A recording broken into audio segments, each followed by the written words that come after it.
Et bien salut à tous les amis, c'est Listifoot, on se retrouve pour une nouvelle vidéo résumé et débrief du match qui a eu lieu à 1h entre l'AS Saint-Etienne et l'Olympique de Marseille. Donc voilà le petit programme, on verra le classement, les enjeux d'avant-match, les compos, le résumé bien évidemment comme d'habitude en images.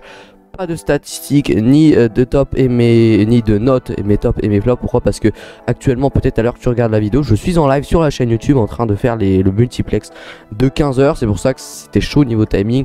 Du coup, c'est pour ça que j'ai enlevé les stats, les notes, les tops et flops, parce que je suis en live peut-être à l'heure où tu regardes la vidéo. Donc d'ailleurs, n'hésite pas à aller voir. Et on terminera bien évidemment par le classement final et le calendrier des deux équipes, donc de Marseille et de Saint-Etienne. On va pas plus tarder. Avant toute chose, n'hésitez pas à vous abonner, ça fait toujours plaisir, à liker aussi pour me soutenir, c'est gratuit, ça fait plaisir. Et s'il y a une partie qui vous intéresse pas, comme d'hab c'est chapitré, vous pouvez avancer à la partie qui vous intéresse. Allez, ça directement parti pour la vidéo.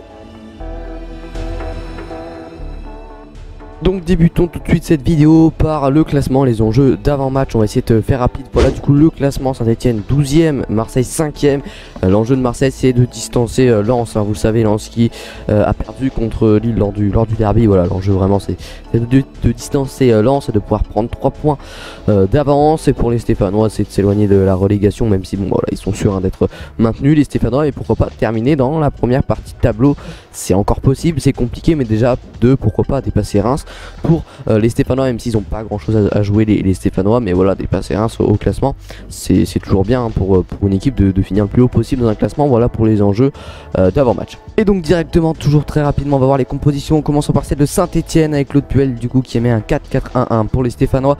Green dans les buts, Traoko, Cissé, Moukoudi, Debuchy en défense, Bouanga, Neyou, Camara, Nordin au milieu, Kazri et Abi donc sont en attaque. Pas de Masson, de Modeste et de Moulin donc qui sont tous blessés pour la Saint-Etienne. On va directement passer à la composition de l'Olympique de Marseille. Là voilà cette composition de l'OM, cette fois-ci un 3-1-4-2 mis en place par Sampaoli.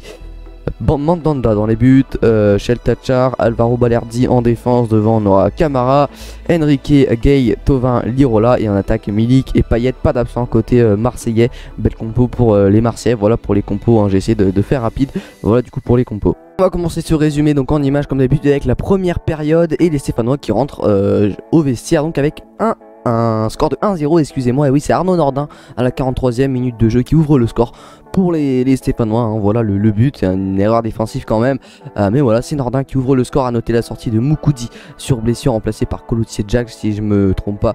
Pour les Stéphanois quand même 11 tirs à 3 pour Saint-Etienne, 4 tirs cadrés à 1 pour Saint-Etienne, 52 à 48 la possession pour Saint-Etienne durant cette première période. Voilà pour le résumé de la première période. Et pour le résumé de la deuxième période, rien à signaler, 1-0, le match termine à 1-0 avec beaucoup d'occasions dans la fin de match, notamment un bel arrêt de Green pour les Verts. Il y a eu une action litigeuse avec une faute d'Alvaro qui aurait peut-être mérité le carton rouge, mais le match termine à 1-0, victoire du coup des Verts. Et voilà du coup pour le classement d'après-match, Saint-Etienne qui réalise la bonne opération et qui passe 11e avec 45 points. Les Stéphanois, les Marseillais qui s'éloignent, enfin voilà, qui ne prennent pas d'avance sur les Lensois du coup, puisque Lens a perdu et Marseille a aussi perdu. La belle opération elle est pour les Verts qui sont du coup maintenant à 45 points et qui dépassent Reims. Voilà pour le classement d'après-match. C'est déjà la fin de cette vidéo, j'espère qu'elle vous aura plu. Si c'est le cas, n'hésitez pas à vous abonner et à liker pour me soutenir, forcément ça fait plaisir. Je vous dis à la prochaine, c'était Listifoot, ciao.